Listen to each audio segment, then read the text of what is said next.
The silver bell above the general store's door jangled as Willow Greene hastily closed up shop, her mind racing with the unusual instructions her employer had left her.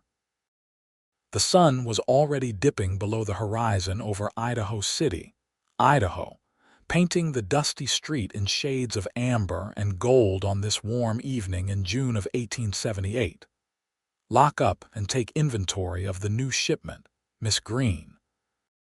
I expect a complete count by morning, Mr. Hargrove had said before departing for his weekly poker game, his tone leaving no room for argument. It was the third time this month he'd made such a demand, each time with increasingly valuable merchandise. Willow sighed, tucking a loose strand of chestnut hair behind her ear. At 22, she was grateful for the position at Hargrove's general store. Jobs for unmarried women in Idaho City were scarce, particularly respectable ones. When she'd arrived 6 months ago on the stagecoach from Boston with nothing but determination and the last of her family's savings, Mr. Hargrove's offer of employment and a small room above the shop had seemed like Providence itself. Now, as she moved through the dimly lit store checking lanterns and preparing for a long night of counting, she wondered if her employer's increasingly strange behavior should concern her.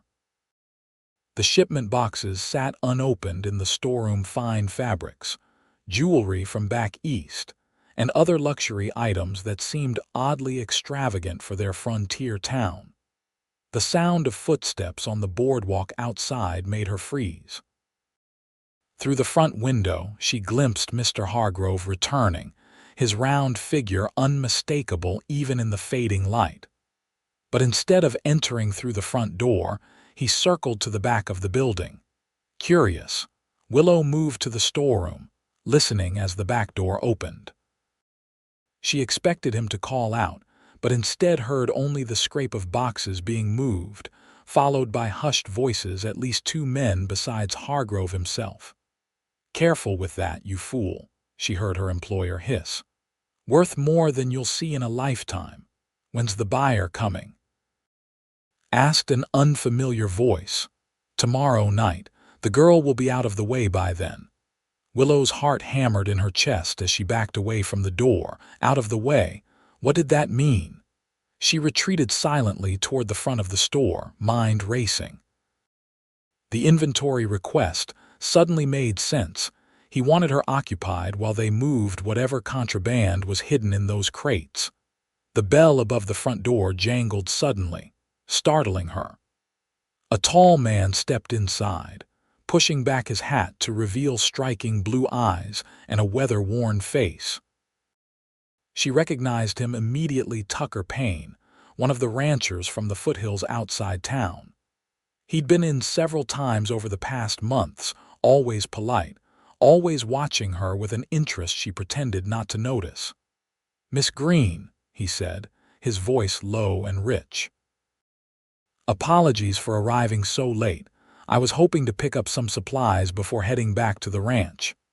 "Mr. Payne," she whispered urgently, "you shouldn't be here. The store is closed." His expression shifted, alert to her distress. "Something wrong?" Before she could explain, the storeroom door opened. Mr. Hargrove appeared, his face reddening when he saw Tucker. "We're closed, Payne," he said sharply. "Miss Greene was just finishing up." Tucker didn't move. "Needed some coffee and tobacco for the morning." "Won't take but a minute of the lady's time." Hargrove's eyes darted between them. "Fine. Miss Greene, assist Mr. Payne quickly, then continue with the inventory." He turned to the rancher.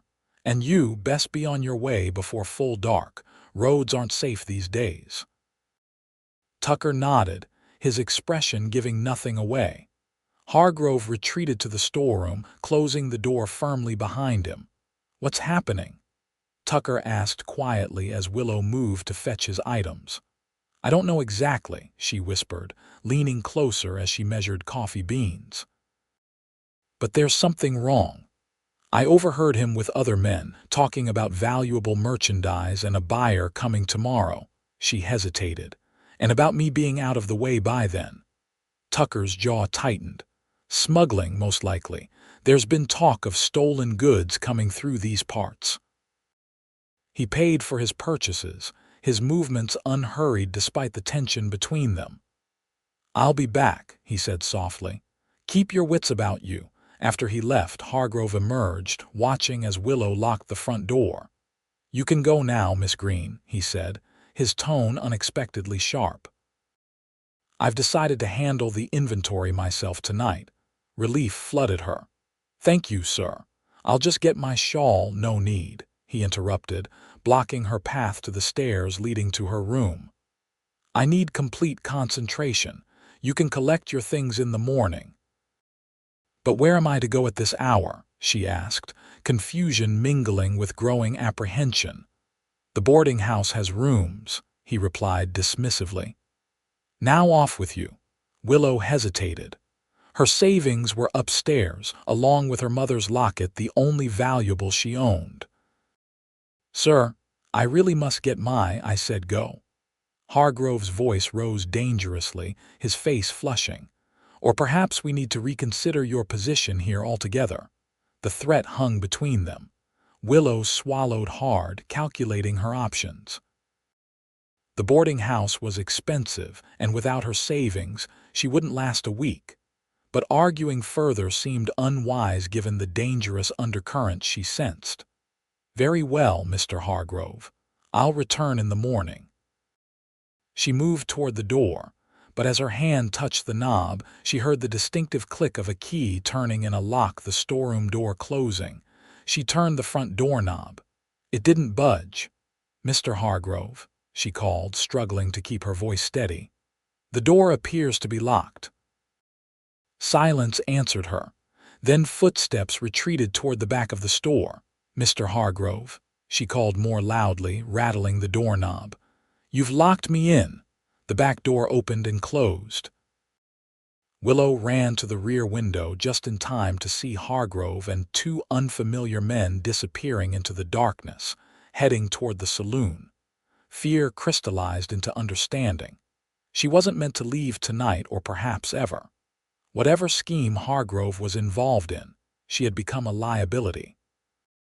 Willow tried every door and window on the ground floor, finding each one securely locked.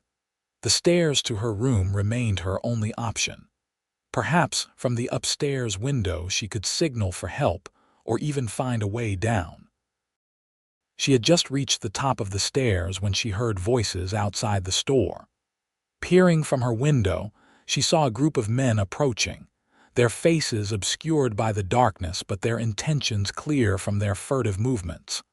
Among them was Hargrove, gesturing toward the store. Panic rose in her throat. She was trapped, with no way to escape whatever they had planned. Desperately, she looked around her small room for anything that might serve as a weapon or tool. Her gaze fell on the oil lamp on her bedside table. Fire would bring help, but could also destroy her only shelter in this town and possibly harm innocent neighbors. A soft, tapping sound caught her attention. At first, she thought it might be rain, but looking toward her window, she gasped. There, silhouetted against the night sky, was the unmistakable shape of a man. Tucker Payne balanced precariously on the narrow ledge outside, his expression grim but determined. When he saw her, relief flickered across his features. He motioned for her to open the window. With trembling fingers, Willow unlatched it, pushing the pane outward. "Mr. Payne, how did you—" "No time," he said, slipping into the room with surprising grace for such a tall man. "Hargrove and his men are coming back. I overheard them at the saloon. They're planning to stage a robbery gone wrong. You weren't supposed to see what was in those crates." "What is in them?" she asked, already gathering her few belongings. "Gold artifacts, stolen from a museum back east, according to what I heard. They've been using this store as a waypoint before selling to private collectors." Willow's mind reeled. "And I'm the unfortunate witness." Tucker nodded grimly. "We need to move quickly. Is there anything essential you need to take?" She grabbed her mother's locket and the small pouch containing her savings. "Just these." Tucker moved to the window, assessing their options. "It's too high to jump and they'll be watching the front. We'll have to go through the shop and out the back." "But the doors are locked," Willow protested. Tucker produced a small tool from his pocket, his mouth curving in a half-smile that made her heart skip despite their danger. "Spent some time with a locksmith in my younger days. Comes in handy on a ranch when keys go missing." They crept down the stairs, Tucker in the lead. At the bottom, he paused, listening. Voices approached the front door, and the sound of a key turning in the lock made them both freeze. "Hide," Tucker whispered, pulling her behind the counter just as the front door swung open. "Make it look convincing," Hargrove was saying as he entered with two rough-looking men. "The sheriff needs to believe it was regular thieves." The girls surprised them and they panicked. "What about Payne?" one of the men asked. "He saw her tonight, might ask questions." "Payne's a rancher, not a lawman," Hargrove replied dismissively. "Besides, once it's done, who's to say what happened? A tragic robbery, nothing more." Willow's blood ran cold. They were planning her death, discussing it as casually as a business transaction. Beside her, she felt Tucker tense, his hand moving to the gun at his hip. "Check upstairs," Hargrove ordered one of the men. "Make sure she hasn't tried anything foolish." Heavy footsteps crossed the floor and ascended the stairs. Tucker met Willow's eyes, his expression conveying a silent message. They had to move now. With a swift motion, he drew his revolver and stood, leveling it at Hargrove and the remaining thug. "Don't move," he commanded, his voice hard as granite. Both men froze, surprise quickly morphing to anger on Hargrove's fleshy face. "Payne," he spat. "This doesn't concern you, seems it does," Tucker replied evenly. "Miss Greene, get behind me." Willow rose shakily, moving behind Tucker's tall frame. "They were going to kill me," she said, her voice stronger than she expected. "Because of whatever they're smuggling." The man upstairs shouted down, "She's gone, Hargrove. Windows open." Tucker's lips quirked in a brief smile. "Looks like your plan's already falling apart." Hargrove's companion made a sudden move, reaching for his gun. Tucker fired, the shot deafeningly loud in the confined space. The man cried out, clutching his arm where the bullet had grazed him. "Next one won't miss," Tucker warned. "Miss Greene, there's rope on that shelf. Grab it." Willow hurried to obey, retrieving a coil of sturdy rope. Following Tucker's instructions, she bound Hargrove's hands while he kept his gun trained on both men. The thug from upstairs came barreling down, but pulled up short when he found himself staring down the barrel of Tucker's revolver. "Tie him up too," Tucker directed, his calm never wavering once both of Hargrove's men were secure. Tucker turned his attention to her former employer. "Hargrove, you're finished in this town. The sheriff will be mighty interested in what's in those crates." "You don't understand what you're dealing with," Hargrove snarled. "These people don't forgive interference. They'll come for both of you." "Let them try," Tucker replied coldly. "Miss Greene, gather whatever else you need. We're leaving." "Where will we go?" she asked, the reality of her situation crashing down. She was now homeless and jobless, in danger from whoever was behind the smuggling operation. "My ranch," Tucker answered simply. "It's defensible and my men are loyal. We'll alert Sheriff Davis on the way, but I won't risk leaving you in town until this is settled." The sincerity in his blue eyes left no room for doubt. This man, whom she barely knew beyond his visits to the store, was risking everything to protect her. The realization sent warmth spreading through her chest despite their perilous situation. "Thank you," she said softly, meaning it more than he could know. They left the bound men in the store, locking the door behind them. The streets of Idaho City were quiet as they made their way to the sheriff's office, the full moon illuminating their path. Willow felt exposed, half expecting Hargrove's associates to materialize from the shadows, but Tucker's solid presence beside her provided unexpected comfort. Sheriff Davis was skeptical at first, but the mention of stolen artifacts and attempted murder roused him to action. He promised to investigate immediately and suggested Willow would indeed be safer away from town for the time being. Payne's ranch is as good a place as any, the lawman conceded. I'll send word once we've sorted this mess out. Tucker led Willow to where his horse waited patiently at the hitching post. The powerful black stallion snorted as they approached. "This is Thunder," Tucker said, patting the horse's neck. "He's strong enough to carry us both back to the ranch." He helped her mount, then swung up behind her, his arms encircling her as he took the reins. The intimate proximity sent a flutter through Willow's stomach, a distraction from the danger they'd just escaped. As they rode away from Idaho City, the town's lights fading behind them, Willow found herself leaning back against Tucker's chest, exhaustion suddenly overwhelming her. "Rest," he murmured, his breath warm against her ear. "We've got a ways to go and you're safe now. Safe." The word wrapped around her like a blanket. For the first time since overhearing Hargrove's conversation, Willow allowed herself to relax slightly. Whatever tomorrow would bring. Tonight she had escaped with her life thanks to the cowboy who had climbed through her window and freed her from what would have surely been her doom. The journey to Tucker's ranch took nearly 2 hours at a steady pace. Willow dozed intermittently, lulled by the rhythm of the horse's hooves and the security of Tucker's arms around her. When she was awake, he told her about his ranch, 5 years of hard work building it from nothing into a modest but successful operation with a small herd of cattle and quarter horses he bred for sale. "It's not much compared to some spreads," he admitted, "but it's mind-free and clear." The pride in his voice was unmistakable, and Willow found herself curious about this man who had risked his life to save a shop girl he barely knew. "Why did you come back for me?" she asked finally, as they crested a hill that revealed the silhouette of buildings against the starlit sky.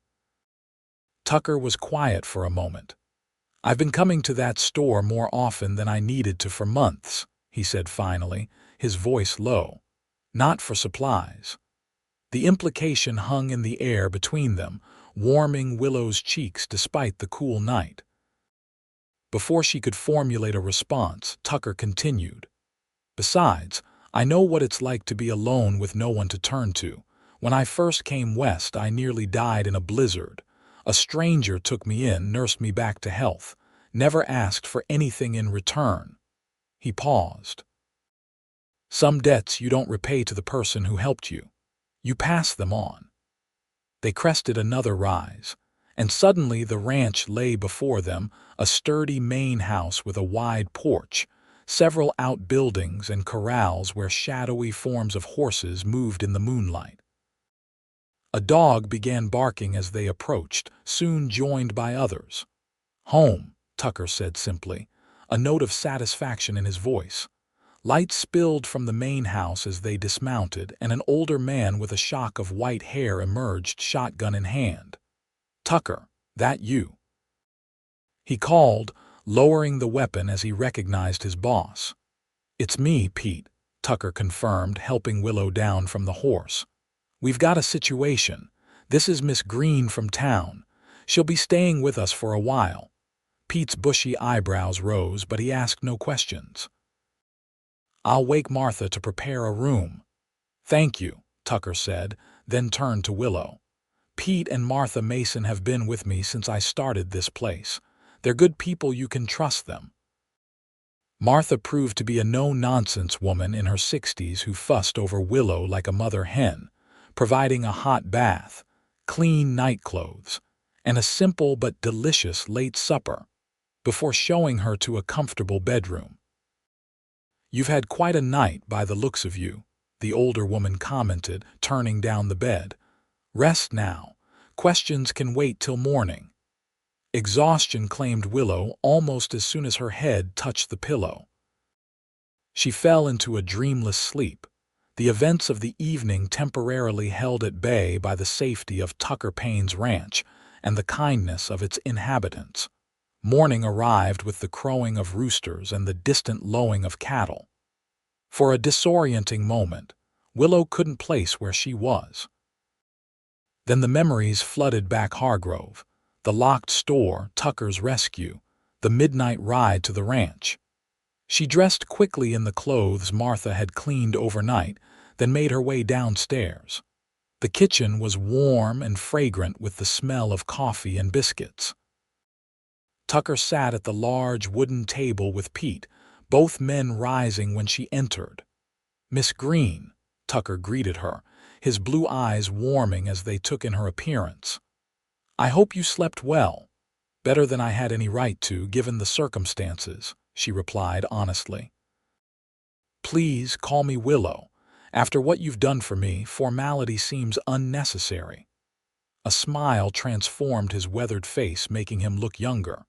"Willow, then, and I'm Tucker to my friends." Martha bustled in with a platter of eggs and bacon, effectively ending the moment. As they ate, Tucker explained that a ranch hand had ridden to town at first light to check on developments. "Sheriff Davis arrested Hargrove and his men," he reported. "Found the artifacts hidden in false bottomed crates, just as we suspected." The sheriff wired the federal marshal in Boise. Apparently these items were stolen from a museum in New York 3 months ago. "What will happen to them?" Willow asked. "Trial and prison, most likely," Tucker replied. "Though Hargrove's been talking, trying to save his own skin. Says he was just the middleman, that the real operation is run by someone called Lancaster out of Denver." The name meant nothing to Willow, but the grim exchange of glances between Tucker and Pete suggested it held significance for them. "Victor Lancaster?" Pete asked, his weathered face creasing with concern. Tucker nodded. "The very same." "Who is he?" Willow asked, setting down her fork. Tucker sighed. "A businessman with interests in mining, railroads, and banking throughout the territory. Also has a reputation for making problems disappear permanently." A chill ran through Willow. "And now I'm one of those problems." "You're a witness," Tucker corrected her gently. "And you're safe here until the marshal arrives." "Davis says he should be here within the week to take statements and escort the prisoners to Boise." Martha refilled their coffee cups. "Meanwhile, you'll stay with us, child. This place may not look like much, but it's well protected." She cast an affectionate glance at her husband. "Pete here was an Army scout before he took to ranching. Nothing gets past him." The old man harumphed modestly. "Ranch needs tending," he said, rising from the table. "Those cattle won't move themselves to the north pasture." Tucker stood as well. "I should help." "Will you be all right here with Martha?" Willow nodded, touched by his concern. "Of course. Please don't let me disrupt your work." After they left, Willow insisted on helping Martha with the household chores. The older woman protested initially, but soon relented, seemingly pleased to have female company. As they worked, Martha shared the story of how she and Pete had come to work for Tucker. "We had a small homestead that failed during the drought 5 years back," she explained as they hung laundry in the yard. "Tucker had just bought this land, needed help, offered us jobs in the cabin out back." She smiled at the memory. "Good man, Tucker Payne, works harder than anyone I know." "How did he come to own a ranch so young?" Willow asked, curiosity getting the better of her. Tucker couldn't be more than 30, yet he spoke of the ranch with the pride of someone who had built it from nothing. "Wasn't easy," Martha replied. "He came west at 18 with nothing but determination. Worked cattle drives, saved every penny, Had some luck in a gold strike, not a fortune, mind you, but enough for a down payment on this land. She paused, considering. Lost his family young, from what little he said, made him grow up fast. The parallels to her own life weren't lost on Willow. She, too, had lost her parents, her father to the war and her mother to consumption shortly after. With no other family to turn to, she'd used the last of their savings to journey west in search of a fresh start. He seems very capable, Willow said carefully, not wanting to reveal too much of her growing admiration for the rancher. Martha's knowing smile suggested she wasn't fooled. That he is, and unmarried, though not for lack of interest from the local ladies. She winked. Man like that needs a partner, not just a pretty face, someone with spirit. Willow felt her cheeks warm and busied herself with hanging a shirt. I'm merely grateful for his help. Once this matter is settled, I'll need to find new employment in town. Perhaps, Martha said mildly. Or perhaps new opportunities will present themselves. The days that followed fell into a surprisingly comfortable rhythm. Willow helped Martha with cooking and household tasks, slowly learning the routines of ranch life. Tucker was often busy with his cattle and horses, but joined them for meals and spent evenings on the porch, where he and Willow talked as the sun set over the distant mountains. She learned he had come from Pennsylvania originally, that he'd fought briefly in the closing days of the war despite his youth, and that books were his secret passion. The small library in his study contained volumes of history, poetry, and adventure that would have impressed her former teachers in Boston. In turn, she told him about growing up the daughter of a professor, her love of music and art, and her dreams of one day opening a small school. She found herself increasingly comfortable in his presence, drawn to his quiet strength and unexpected gentleness. On the fourth day, a rider approached the ranch at sunset. Sheriff Davis himself, looking grave. Tucker met him at the gate, Willow joining them on the porch as the lawman dismounted. "Trouble?" Tucker asked without preamble. Davis nodded, removing his hat. "Hargrove's dead. Found him in his cell this morning, made to look like suicide, but the man was clearly murdered." Willow gasped, one hand flying to her mouth despite her dislike for her former employer. "Lancaster's people?" Tucker asked grimly. "Most likely. His men were in town yesterday, asking questions." The sheriff's eyes moved to Willow. "They know you witnessed the smuggling operation, Miss Greene, and they know you're here." Tucker's jaw tightened. "The marshal, delayed in boys, won't arrive until next week at the earliest." Davis replaced his hat. "I've deputized extra men, but I can't spare many to guard the ranch. Lancaster's got connections, might even have men inside my own office." "We can defend ourselves," Tucker said with quiet confidence. The sheriff nodded. "Figured you'd say that.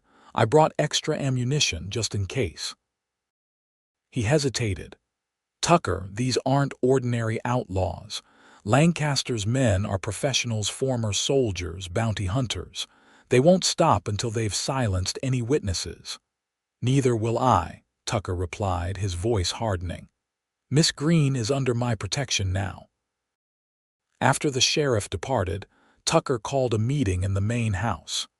Pete, Martha, and the three ranch hands Miguel, Caleb, and John gathered in the living room as Tucker outlined the situation. "Anyone who wants to leave, now's the time," he concluded. "I won't hold it against you. This isn't your fight." No one moved. Pete spoke for all of them. "This ranch is our home too. We stand together." Tucker's expression reflected his gratitude. "Then we prepare. Double watches starting tonight. No one rides alone. Miguel, check all the firearms. Caleb, secure the outbuildings. John, inventory our supplies. Pete, let's review defensive positions." As the men dispersed to their tasks, Willow approached Tucker. "This is happening because of me," she said quietly. "I can't bear the thought of anyone being hurt on my account." Tucker's gaze softened as it met hers. "This is happening because criminals don't like witnesses, Willow. None of it is your doing." He hesitated, then gently touched her cheek. "When I climbed through that window, I knew exactly what I was choosing. I don't regret it for a moment." The sincerity in his eyes made her breath catch. For a suspended moment, it seemed he might kiss her. Then Pete called from outside, and the moment passed. Tucker stepped back, his expression regretful. "I need to help with preparations," he said. "Stay close to the house." That night, they ate dinner together as usual, though the atmosphere was tense with anticipation. Afterward, Tucker showed Willow how to load and fire a revolver just in case, he insisted, though the weight of the weapon felt foreign and frightening in her hand. "I've never shot anyone," she admitted as they stood in the yard, practicing her aim at a row of bottles. "And with luck, you never will," Tucker replied. "But knowledge itself is protection." She managed to hit 2 of the 5 targets, which Tucker deemed impressive for a beginner. His hand covered hers as he adjusted her grip, the contact sending warmth up her arm despite the seriousness of their situation. The ranch settled into watchful waiting as darkness fell. Willow found sleep impossible, knowing men stood guard outside, risking their lives because of her. She moved to the window, gazing out at the starlit yard where Tucker's tall figure was visible as he made rounds with his rifle. Something about his solitary vigilance touched her deeply. In Boston, she had known gentlemen of education and refinement, but none with Tucker Payne's quiet courage and integrity. She was still watching when he looked up, somehow sensing her presence. Their eyes met across the distance, and Willow felt something shift inside her, the undeniable recognition that what she felt for this man went far beyond gratitude. The attack came at dawn, when the night guards were tiredest and the day's workers not yet fully alert. Willow was helping Martha prepare breakfast when the first shots rang out, a staccato of gunfire from the direction of the corral. Tucker burst through the door moments later, rifle in hand. "Get to the cellar," he ordered tersely. "At least 6 riders coming in from the east. Pete's holding them at the barn." Martha grabbed a shotgun from beside the door without hesitation. "Come, child," she said to Willow, her usual gentleness replaced by steely determination. Tucker caught Willow's arm as she passed. "Stay down no matter what you hear," he said urgently.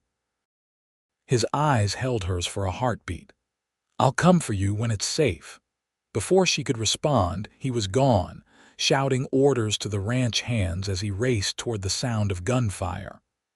Martha hustled Willow to the trapdoor in the kitchen floor, revealing a small root cellar beneath the house. "Down you go," the older woman instructed. "I'll be right behind you." The space below was cool and dark, smelling of earth and stored vegetables.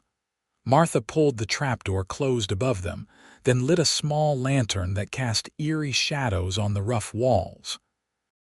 Above, the sounds of battle were muffled but unmistakable shouts, gunshots, the crash of breaking glass. "Should we help?" Willow asked, hating the feeling of helplessness. Martha checked the shotgun with practiced ease.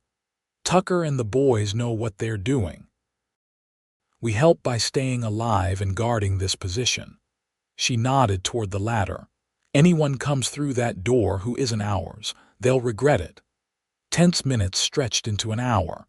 The sounds of fighting ebbed and flowed. Twice, heavy footsteps crossed the floor above them, but no one attempted to open the cellar. Willow found herself praying for Tucker, for the ranch hands who had accepted her without question, for Martha and Pete who had made her feel welcome. When the trapdoor finally opened, sunlight streamed into their hiding place. Tucker's face appeared in the opening, a bloody gash across his forehead but his eyes alert. "It's over," he said simply, extending a hand to help them up. Lancaster's men retreated. The main house had suffered broken windows and bullet-pocked walls, but remained structurally sound. The barn had fared worse. Its eastern wall partially collapsed from what Tucker explained had been an attempt to burn them out. Casualties? Martha asked tersely, already gathering medical supplies. Tucker's expression darkened. Miguel took a bullet in the shoulder. He'll recover. Caleb's got some burns and cuts. One of the attackers is dead. Pete had no choice. The others escaped, but not unscathed. They'll be back, Pete said grimly, joining them with his arm in a makeshift sling. With more men. Tucker nodded, his gaze finding Willow's. Which is why we need to change our strategy. We can't just wait for them to attack again. That evening, after tending to the wounded and securing the damaged buildings as best they could, Tucker revealed his plan. The entire household gathered in the kitchen, faces serious in the lamplight. Lancaster doesn't want a prolonged battle that might attract attention from the territorial authorities, he explained. He wants quick, clean elimination of the witness Willow and anyone protecting her. So, what's our move? Caleb asked, wincing as Martha changed the bandage on his burned forearm. We take the fight to him, Tucker said. Not directly, that would be suicide, but we have something he wants more than revenge. From his pocket he withdrew a small leather notebook. Hargrove kept records, detailed ones. Names, dates, payments. The sheriff found this hidden in the store and entrusted it to me for safekeeping. Pete whistled low. That's why they killed him. He knew too much. Exactly. Tucker set the notebook on the table. This implicates not just Lancaster but judges, bankers, even a territorial official. It's his insurance and now it's ours. What do you propose? Willow asked, understanding dawning. Lancaster has a ranch outside Denver. I ride there with this evidence, make it clear that if anything happens to you or anyone on this ranch, copies go to every newspaper and federal marshal in the territory. A chorus of protests erupted. Too dangerous, Pete insisted. He'll kill you on sight. Tucker shook his head. Not if I approach him correctly. Lancaster's a businessman first. He'll understand a negotiation. I'm coming with you, Willow said firmly. Every head turned toward her in surprise. If I'm the witness he wants silenced, let him see I'm willing to remain silent about what I saw provided he leaves us all in peace. Absolutely not, Tucker responded immediately. It's too risky. More risky than staying here waiting for another attack, she countered. More risky than sending you alone into his territory. If both the witness and the evidence approach him together, it shows strength and sincerity. A tense silence followed as Tucker studied her, his expression unreadable. Finally, he spoke. It would be a hard journey, 3 days riding at least. I can ride, she replied. The determination in her voice surprised even her. 6 months ago, she had been a proper Boston lady who balked at traveling unchaperoned. Now she was volunteering to confront dangerous criminals. The transformation should have frightened her, but instead she felt a strange exhilaration as if she had finally discovered her own courage. To everyone's surprise, it was Martha who settled the matter. The girl's right, she said firmly. 2 are safer than 1. And she added with a pointed look at Tucker, you'll need someone to watch your back. Plans were made quickly after that. They would leave before dawn, traveling light and fast. Pete would lead the remaining ranch hands in continuing to fortify the property, while Tucker arranged for reinforcements from neighboring ranches' men who owed him favors and wouldn't ask too many questions. As preparations concluded, Willow found herself alone with Tucker on the porch. Night had fallen fully, the stars brilliant in the clear sky above. For a moment they stood in companionable silence, both aware of the danger that lay ahead. Are you certain about this? Tucker asked finally. Once we start toward Denver, there's no turning back. "I've never been more certain of anything," she answered truthfully. "These past days have shown me what I'm capable of, what we're capable of together." Tucker turned to face her, moonlight silvering his features. "Willow," he began, his voice lower than usual. If anything should happen, she placed her fingers gently against his lips, stopping his words. "Nothing will happen. We'll succeed because we must." His hand caught hers, holding it against his chest where she could feel the steady beat of his heart. "When I first saw you in that store months ago, I knew you were different," he said softly. "I kept finding excuses to come to town, just to exchange a few words with you." "I noticed," she admitted with a small smile. "I started looking forward to your visits. Did you?" A smile transformed his serious features, making him look boyish despite the bandage at his temple. "I thought perhaps I was just a nuisance, the rancher who couldn't seem to keep enough supplies on hand." "Never a nuisance," she assured him. "A mystery, perhaps. The quiet cowboy with kind eyes who always asked about my day." His free hand moved to her cheek, the touch feather light. "Willow Greene," he murmured, "when this is over, when you're safe, I'd like to court you properly, if you'd allow it." Joy bubbled up inside her, unexpected yet somehow inevitable. "I would allow it very much, Tucker Payne," she whispered. When he kissed her, it felt like coming home, a sensation Willow had feared she might never experience again after leaving Boston. His lips were gentle but sure against hers, conveying promises that needed no words. The danger awaiting them tomorrow seemed distant in that moment, overshadowed by the certainty that had been growing between them since the night he climbed through her window.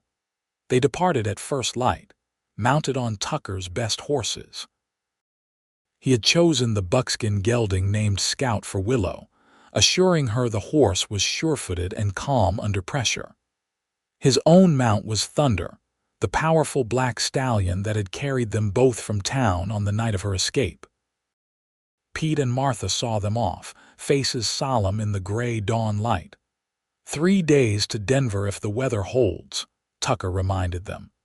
"If you don't hear from us by the end of the week, we'll hear from you," Pete interrupted firmly. "Just get there safe and get back safer." The first day's journey took them through familiar territory, rolling foothills and pine forests that gradually gave way to more open country. They rode steadily, but not recklessly, Tucker clearly mindful of Willow's less experienced seat. By midday, she was sore but determined not to complain, earning an approving nod from Tucker when they stopped to rest the horses. "You ride well for a city girl," he commented, passing her a canteen. "High praise from a rancher," she replied with a smile, taking a grateful drink. "Though I suspect I'll feel differently tomorrow morning." His eyes crinkled at the corners. Martha packed a salve for that. She thought of everything. As they continued south, Tucker kept them off the main roads, following trails that wound through less traveled terrain. "Lancaster's men will be watching the usual routes," he explained. "This way adds some time but gives us a better chance of reaching Denver undetected." They made camp that evening in a sheltered hollow beside a stream, the horses hobbled nearby to graze. "Tucker built a small fire, just enough for coffee and to take the chill off," he said, wary of the smoke being spotted. They ate a simple meal of jerky, hard biscuits, and dried fruit, sitting close together as darkness fell. "Tell me more about your life before Idaho," Tucker requested as they sipped coffee. Willow spoke of Boston, of her father's position at the university and her mother's love of music. She described the shock of losing them both within 2 years, her father to a bullet at Gettysburg, her mother to the consumption that had claimed so many. "The house had to be sold to pay debts," she explained, staring into the dying embers. "Distant relatives offered to take me in, but their charity came with conditions I couldn't accept." Her mouth twisted. The son of the house had certain expectations. Tucker's expression darkened. "So you came west?" "With my mother's locket, my father's books, and enough money for a fresh start," she confirmed. Mr. Hargrove's advertisement for a shop assistant seemed providential at the time. "And now," Tucker asked softly, "do you regret coming?" Willow looked up at him, her heart full. "How could I? Despite everything, it led me here to this moment, to you." The tenderness in his eyes made words unnecessary. He reached for her, drawing her into his arms as naturally as breathing. This second kiss was deeper than their first, tinged with the awareness of uncertain days ahead. Willow allowed herself to melt into him, finding solace in the connection between them. When they finally parted, Tucker pressed his forehead to hers. "We should rest," he murmured reluctantly. "Long ride tomorrow." They slept beneath the stars, close but proper, Tucker's bedroll positioned protectively near hers. Despite her exhaustion, Willow found sleep elusive, her mind racing with thoughts of confronting Lancaster and the future that might await them if they succeeded. She must have dozed eventually, for she woke to Tucker gently shaking her shoulder. "Dawn's coming," he said softly. "We should move on." The second day brought more challenging terrain, steeper hills and narrow passes that tested both riders and mounts. By midday, dark clouds were gathering on the western horizon. "Storm coming," Tucker observed grimly as they paused for a brief rest. "We'll need shelter before nightfall." The rain began an hour later, a light drizzle that quickly intensified into driving sheets that reduced visibility to mere yards. Thunder rumbled overhead as they pushed forward, both riders soon soaked, despite their oilskin coats. "There's an old line shack ahead," Tucker called over the storm's roar. "Used it during cattle drives years back. Should still be standing." The small cabin appeared like a mirage through the downpour, a humble structure of logs and sod that nevertheless represented salvation from the elements. Tucker dismounted quickly, leading both horses to a lean-to attached to one side while Willow pushed open the cabin's weathered door. Inside was dusty but dry, with a small stone fireplace, a rough-hewn table with 2 stools, and a narrow cot in one corner. Willow busied herself clearing away cobwebs while Tucker tended to the horses, bringing in their saddlebags and gear. "Not exactly the Grand Hotel," he commented wryly, shaking water from his hat, "but it'll keep us alive." Working together, they soon had a fire crackling in the hearth. Their wet outer garments hung to dry on improvised lines. Tucker produced a dented pot from his saddlebag, along with coffee and a small parcel of salt pork and beans. "Martha's foresight again," he explained as he set water to boil. "She said a hot meal would do us good on the journey." The simple stew tasted like ambrosia after their cold, wet ride. They ate in companionable silence, the storm's fury gradually diminishing outside as evening approached. When they had finished, Tucker produced the leather notebook from an inner pocket of his coat, spreading the pages carefully on the table. "We should review what we're bringing to Lancaster," he said. "Know our leverage fully." The record was damning, detailed accounts of stolen artifacts moving through Idaho City over the past year, with names, dates, and amounts paid. Hargrove had been meticulous, perhaps sensing he might need protection against his dangerous associates one day. "These names," Willow said, pointing to entries marked with small stars. "Some I recognize from town: the banker, Mr. Owens, Judge Calhoun." Tucker nodded grimly. "Lancaster built his empire on corruption. These men are his eyes and ears throughout the territory. They identify valuable items, ensure shipments move without interference, make problems disappear." "Like me," Willow said softly. Tucker's hand covered hers. "Not like you," he corrected firmly. You're stronger than all of them combined, Willow Greene. His faith in her was humbling.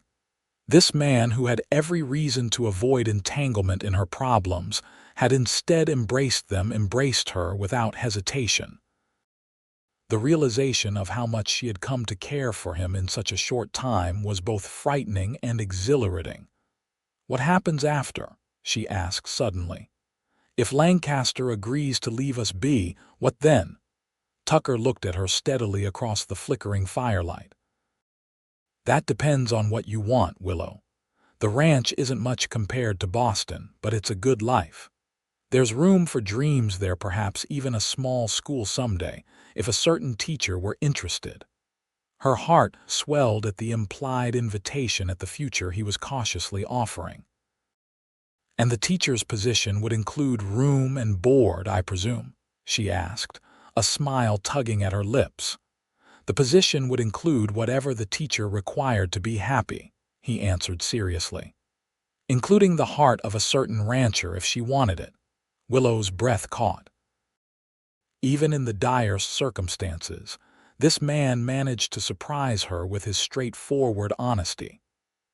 "Tucker Payne," she said softly, "are you proposing to me in an abandoned line shack in the middle of a storm while we're running from dangerous criminals?" A slow smile spread across his face, transforming his weather-worn features.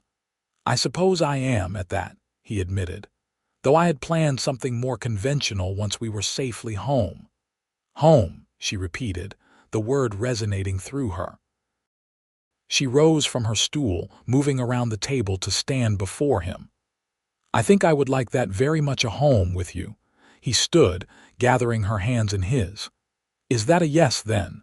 "It's a let's survive this first, then yes," she clarified, smiling up at him. "I find I'm quite determined to have that future with you, Tucker Payne." His kiss was gentle yet charged with promise, and Willow surrendered to it completely. Tomorrow they would face Lancaster and his men, but tonight, in this humble shelter, they had found something precious, a commitment to a shared future, whatever challenges might come. They slept that night side by side on the narrow cot, Tucker's arm protective around her waist, both still clothed but sharing warmth against the storm's lingering chill.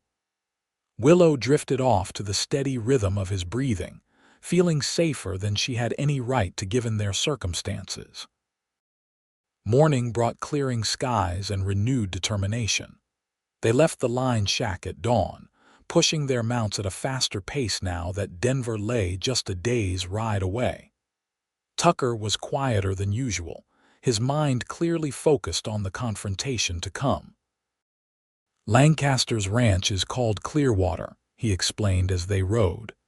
"It's about 5 miles outside the city, a showcase property where he entertains politicians and investors. The house is large, well guarded but not a fortress." "How will we approach?" Willow asked, adjusting her hat against the bright sun. "Directly," Tucker replied. "With Lancaster, stealth would be seen as weakness. We ride to the front gate, request an audience, and hope his curiosity outweighs his desire for immediate revenge." It wasn't the most reassuring plan, but Willow understood the logic. Men like Lancaster operated on power and respect. Approaching as equals rather than fugitives gave them their best chance of negotiation. They reached the outskirts of Denver as the sun was setting, the city's buildings silhouetted against the fiery sky. Rather than continuing to Lancaster's ranch, Tucker led them to a small roadhouse on the northern edge of town. "We'll rest here tonight," he decided. Face Lancaster fresh in the morning. Besides, his men might be watching the approaches to Clearwater. The roadhouse was a modest establishment catering to travelers and locals alike. Tucker secured them adjoining rooms and a hot meal, maintaining the fiction that they were brother and sister traveling to visit family, a necessary pretense to protect Willow's reputation. As they ate in the roadhouse's small dining room, Willow became aware of a man watching them from a corner table, a well-dressed gentleman with a neatly trimmed beard and calculating eyes. She nudged Tucker discreetly. "Don't look now," she murmured, "but I believe we're being observed." Tucker waited a natural interval before casually glancing in the indicated direction. His expression remained neutral, but Willow felt him tense beside her. "Lancaster's right hand," he said quietly. "James Wellesley, it seems our arrival hasn't gone unnoticed. Is our plan compromised?" She asked, maintaining her calm despite the sudden pounding of her heart. Tucker considered for a moment. "Not necessarily. This might work in our favor, proof that Lancaster is already aware of us, already curious rather than simply murderous." As if on cue, the bearded man rose from his table and approached them. Tucker stood as he neared, his posture relaxed but alert. "Mr. Payne," Wellesley greeted him, his accent refined, Eastern. "A surprise to see you so far from your ranch." His gaze slid to Willow, assessing. "And with company, no less, Mr. Wellesley," Tucker replied evenly. "I wasn't aware my movements were of interest to anyone in Denver." A thin smile crossed the man's face. "Many things interest my employer. He would be pleased if you and the lady would join him for breakfast tomorrow at Clearwater. 9 o'clock. Tucker exchanged a glance with Willow, who nodded slightly. "We would be delighted," he answered, matching Wellesley's formal tone. "We have business to discuss with Mr. Lancaster in any case." "So I understand," Wellesley replied smoothly. "A matter of mutual benefit, perhaps." He bowed slightly to Willow. "Until tomorrow, then." After he departed, Willow released a breath she hadn't realized she was holding. "Well," she said quietly, "it seems the mountain is coming to Mohammed, as my father would say." Tucker's mouth quirked in a half-smile. "Lancaster's not a man who likes surprises. He's trying to control the situation by inviting us on his terms. Does this change our approach?" He shook his head. "We still have what he wants. The venue matters less than the leverage." That night, in the privacy of her small room, Willow found sleep elusive despite her exhaustion. Tomorrow's meeting loomed large in her mind, a confrontation that would determine not just her future but Tucker's as well, and that of everyone at the ranch who had protected her. A soft knock at the connecting door roused her from her thoughts. She rose, wrapping her shawl around her nightdress before opening it slightly. Tucker stood there, still fully dressed, concern etched on his features. "Forgive the intrusion," he said softly. "I wanted to check that you were all right." "Just restless," she admitted, "thinking about tomorrow." He nodded, understanding. "Willow, I want you to know if at any point you feel unsafe tomorrow, give me a signal. Touch your locket twice. I'll create a diversion and we'll leave immediately.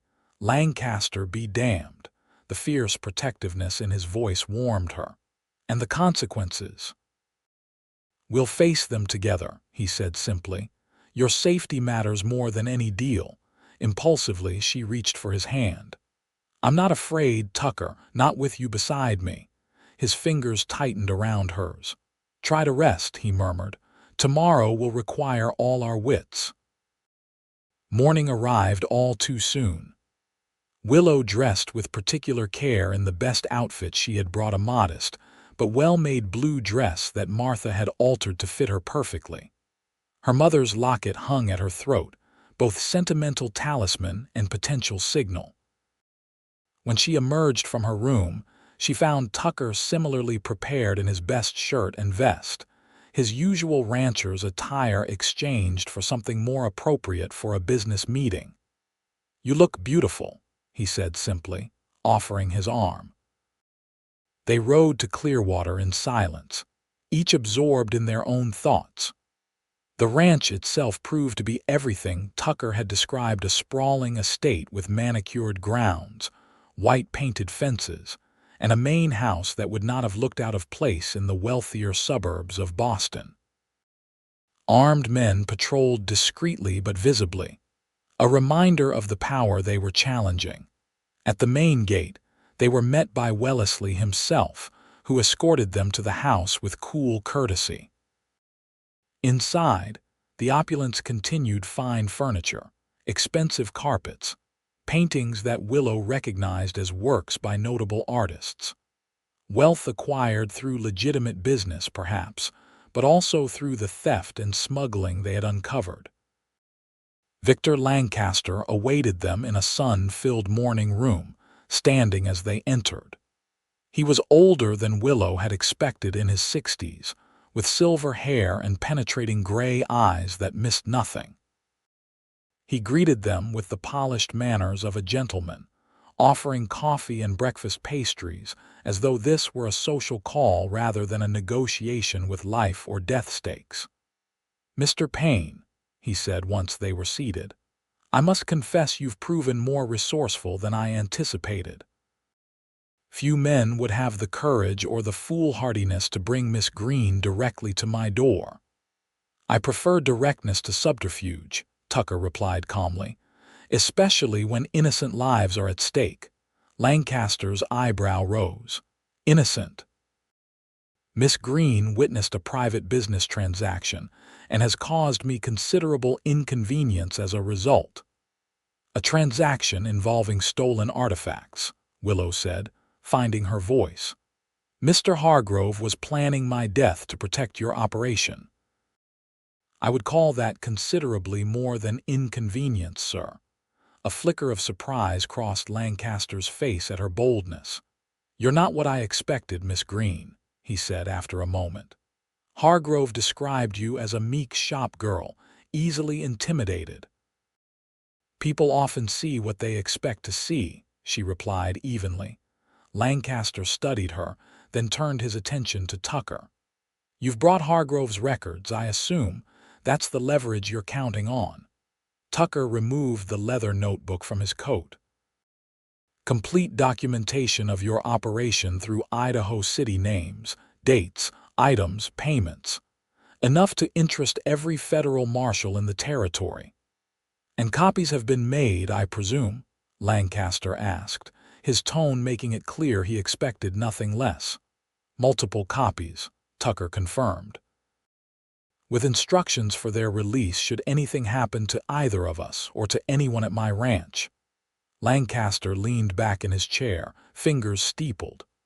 "What exactly do you want, Mr. Payne?" "Money, a percentage of my operation. We want to be left alone," Tucker stated simply. "Miss Greene will not testify about what she saw. I will not distribute these records. In exchange, you call off your men permanently. No retaliation against anyone involved." "That's all?" Lancaster seemed genuinely surprised. "No demands for compensation for your damaged property?" "No moral crusade to bring me to justice. Justice is the law's concern," Tucker replied. "Our concern is safety and peace, nothing more." Lancaster was silent for a long moment, his shrewd eyes moving between them. Finally, he spoke. "Mr. Wellesley, please give us the room. I wish to speak with our guests privately." Once his assistant had departed, Lancaster's demeanor shifted subtly. "Before I agree to anything, I want to understand why a successful rancher would risk everything for a shop girl he barely knew." His gaze was penetrating. "What is she to you, Payne?" Tucker met his eyes without hesitation. "She's my future wife," he said simply, "and I protect what's mine." Willow's heart swelled at the quiet declaration, at the certainty in his voice. A slow smile spread across Lancaster's face, not warm, but appreciative, as one might admire a worthy opponent. "Love," he said, the word sounding foreign on his lips. "How inconvenient, and yet perhaps the only motivation I truly respect in this cynical world." He set down his coffee cup decisively. "Very well, I accept your terms with one condition." "Which is?" Tucker asked cautiously. "The Idaho City operation is finished, too compromised to salvage, but I have other interests that remain untouched." Lancaster leaned forward. My condition is simple. You take your lives and your happiness, and you never look back. No sudden attacks of conscience, no anonymous tips to authorities about my other ventures. Complete and permanent disengagement. Tucker glanced at Willow, seeking her input. She considered carefully before nodding. Agreed, she said. Our concern is our future, not your past. Wise woman, Lancaster commented. He extended his hand to Tucker. Do we have an understanding, Mr. Payne? Tucker clasped the offered hand. We do, Mr. Lancaster. Then our business is concluded. The older man rose, signaling the end of the meeting. I would offer you my hospitality for the remainder of the day, but I suspect you're eager to begin your journey home. We are, Tucker confirmed, standing as well and assisting Willow to her feet.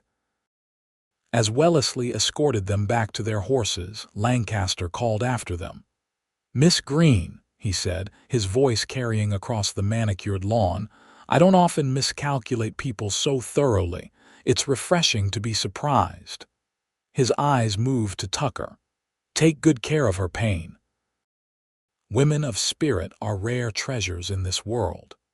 The return journey to Tucker's ranch seemed lighter somehow, unburdened by the fear that had accompanied their outward travel. They rode at an easier pace, taking time to appreciate the beauty of the landscape around them. When they made camp on the first evening, sitting close beside a cheerful fire, Willow felt a sense of peace she had not known since before her parents' deaths. You think he'll honor his word? She asked Tucker as they watched the stars emerge overhead. Tucker considered before answering. Lancaster is many things, but his reputation for keeping his bargains is well known. It's how he's maintained power for so long. His word, once given, is generally reliable, at least within the specific terms agreed upon. It seems strange to trust a criminal's honor, Willow mused. Not honor, Tucker corrected gently. Self-interest. Breaking his word with us gains him nothing and risks exposure. Lancaster is, above all, practical. They reached the ranch late on the third day, tired but triumphant. Pete and Martha rushed out to greet them, faces alight with relief and questions. The ranch hands gathered around as Tucker explained the outcome of their meeting, the agreement, the safety it promised, the future now open before them. So it's done, Pete asked finally. We can go back to being just a cattle ranch. Tucker's arm slipped around Willow's waist, drawing her close to his side. That and more, he said, his eyes never leaving hers. If Miss Greene is willing, we'll be planning a wedding before the month is out. Martha's delighted exclamation brought laughter from the assembled group. Amidst the congratulations and well wishes, Willow found herself surrounded by people who had become more than protectors, they had become family. The weeks that followed passed in a blur of activity. Word came from Sheriff Davis that the federal marshal had completed his investigation, with the stolen artifacts returned to their rightful owners. Hargrove's death was officially ruled a suicide, a fiction Willow and Tucker accepted as part of their agreement with Lancaster. The general store in Idaho City was sold to new owners, and Willow retrieved her remaining possessions with Tucker at her side, her past life neatly concluded. On the ranch, preparations for the wedding occupied everyone's attention. Martha took charge of transforming the main house for the occasion, while Willow worked alongside her, learning the routines and responsibilities of ranch life. She discovered in herself an unexpected aptitude for bookkeeping and organization that complemented Tucker's practical knowledge of cattle and land. In the evenings, they would sit together on the porch, planning their future, the expansion of the herd, improvements to the house, and Willow's dream of starting a small school for the children of neighboring ranches. The East Room would make a fine classroom, Tucker suggested one night, his arm comfortable around her shoulders, with windows looking out toward the mountains. And shelves for books, Willow added eagerly. My father always said education was the greatest gift one could offer a child. He sounds like a wise man, Tucker observed. I wish I could have known him. He would have liked you, she assured him, resting her head against his shoulder. He valued honesty and courage above all things. The wedding took place on a perfect autumn day, with the mountains wearing their first dusting of snow in the distance. Neighbors from surrounding ranches joined their household, along with Sheriff Davis and a few trusted friends from Idaho City. Willow wore a gown of ivory silk that Martha had helped her sew, with her mother's locket at her throat and wildflowers in her hair. Tucker, waiting for her before the makeshift altar on their front porch, looked at her as though she were the most precious sight he had ever beheld. His voice was steady but full of emotion as he spoke his vows, promising to love, honor, and protect her all the days of his life. I, Willow Greene, take you, Tucker Payne, she responded, her heart so full it seemed it might burst. The man who climbed through my window and freed me not just from danger, but from loneliness, from uncertainty, from fear. I promise to be your partner, your comfort, and your home, wherever our journey leads us. As the minister pronounced them husband and wife, and Tucker's lips met hers in a tender kiss, Willow knew with absolute certainty that she had found where she belonged.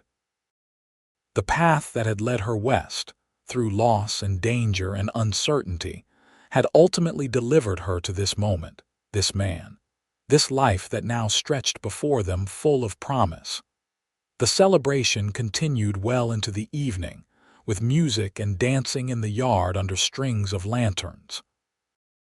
As the moon rose over the distant hills, Tucker drew his new wife away from the festivities, leading her to a quiet corner of the porch. "Happy?" he asked, searching her face in the silvery light. "More than I ever dreamed possible," she answered truthfully. His smile was tender as he traced the line of her cheek. "When I climbed through that window, I thought I was saving you," he confessed. "I never imagined you would end up saving me right back from loneliness, from a life half-lived." Willow's heart swelled with love for this man who had risked everything for her. "Perhaps that's what true partnership means," she suggested, rising on tiptoes to brush her lips against his. "Saving each other day by day, in all the ways that matter." Tucker's arms tightened around her, his kiss deepening with promise. "Mrs. Payne," he murmured against her lips, "I believe you may be right." Epilogue 5 years later, Willow stood on the front porch of the ranch house, watching as Tucker taught their 4-year-old son, James, to sit astride his first pony. The boy's delighted laughter carried across the yard, mingling with the sounds of the thriving ranch cattle lowing in the distance, horses nickering in the corral, the ring of the blacksmith's hammer from the expanded forge. Martha emerged from the house, wiping her hands on her apron. "School letting out early today?" she asked, nodding toward the small building that had been constructed 2 years ago at the edge of the ranch property. Willow smiled, one hand resting on her swollen belly where their second child grew. "The children are practicing for the Christmas pageant. Miss Wilson is supervising while I take a well-deserved rest." The school had grown from a simple room with 6 students to a proper building with 20 children from surrounding ranches.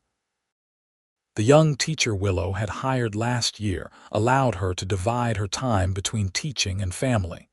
Especially important now with another baby due in the spring. Pete joined them, moving more slowly these days but still sharp-eyed as ever. "Letter came while you were teaching," he said, handing Willow an envelope. "Denver postmark." She recognized the elegant handwriting immediately. Once a year, around Christmas, a letter arrived from Victor Lancaster, never signed, never containing anything that could be considered incriminating, but always including news that certain artifacts had been recovered and returned to their rightful owners. It was Lancaster's way, she supposed, of maintaining their unusual connection while honoring their agreement. "Anything interesting?" Martha asked, curiosity evident in her voice. "Just holiday greetings from an old acquaintance," Willow replied, tucking the letter away. She had shared the full story with Tucker, of course, but saw no need to burden the others with knowledge best left in the past. Across the yard, Tucker was lifting James down from the pony, the boy chattering excitedly. Seeing Willow on the porch, he swung his son onto his shoulders and strode toward them, his face lighting with the smile that still made her heart skip after all these years. "How are my two favorite people?" he asked, setting James down to run to his mother. "We're perfectly well," Willow assured him, accepting his kiss. "Your son is convinced he's ready to herd cattle tomorrow." Tucker laughed, resting his hand protectively over hers on her belly. "And this little one, not giving you too much trouble today, active," she admitted. "Martha thinks it's another boy." "So long as he or she is healthy," Tucker replied, the tenderness in his eyes making words unnecessary. As they stood together on the porch of the home, they had built not just the physical structure but the life it contained. Willow thought back to that night in Idaho City, when fear and desperation had seemed her only companions. How impossible it would have seemed then, the joy she now experienced daily. Her employer had locked her in the shop that night, intending it as her prison, perhaps even her grave. Instead, a cowboy had climbed through her window, freeing her not just from immediate danger but for a future brighter than she could have imagined. "What are you thinking about?" Tucker asked softly, noticing her contemplative expression. Willow smiled up at the man who had become her husband, her partner, her home. "I was thinking that sometimes the worst moments of our lives lead us to the best," she replied, "and that I am very, very grateful for a certain stubborn cowboy who refused to mind his own business." Tucker's answering smile was warm with shared memory and enduring love. "Best decision I ever made," he said simply, drawing her close as they watched the sun setting over the land that was their legacy, a legacy of courage, of second chances, and of love that had proven stronger than danger or distance or doubt. In the gathering twilight, surrounded by the family they had created together, Willow Payne knew with absolute certainty that some endings were really beginnings in disguise, and that sometimes the most unexpected rescues led to the most perfect happiness.